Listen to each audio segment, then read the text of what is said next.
SCBC कॅन्डिडेट्सला सध्या आणि OBC कॅन्डिडेट्सला आणि त्यांचं कुंडी प्रमाणपत्र आलेलं आहे. सेकंड फेजमध्ये पवित्र पोर्टल शिक्षक भरतीमध्ये मुदतवाढ मिळेल का असे बरेच प्रश्न येत आहेत मित्रांनो.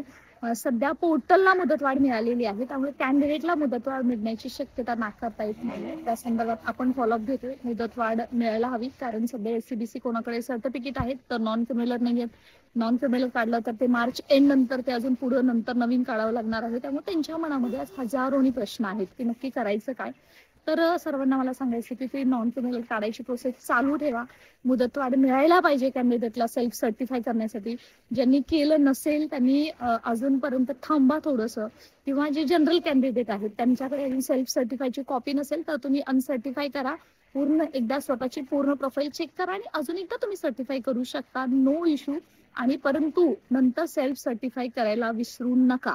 ही सर्व प्रोसेस कंप्लीट करा. SCBC जे कॅन्डिडेट आहेत त्यांना सुद्धा सेल्फ सर्टिफायसाठी, त्याचबरोबर बाकीचे कॅन्डिडेट आहेत त्यांचे काही प्रश्न असतील त्यांच्यासाठी सेल्फ सर्टिफायसाठी मुदत करण्याची मागणी आपण केलेली आहे.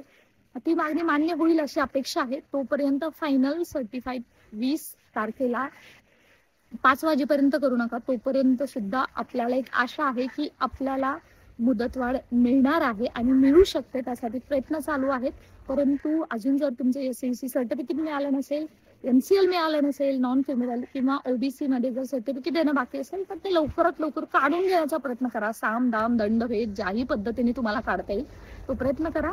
कारण ही आता शेवटची संधी आहे आपल्याला सेल्फ सर्टिफाय करण्याची आणि याच्यानंतर कुठलाही रिक्त पातळी राहून लागणार नाहीये.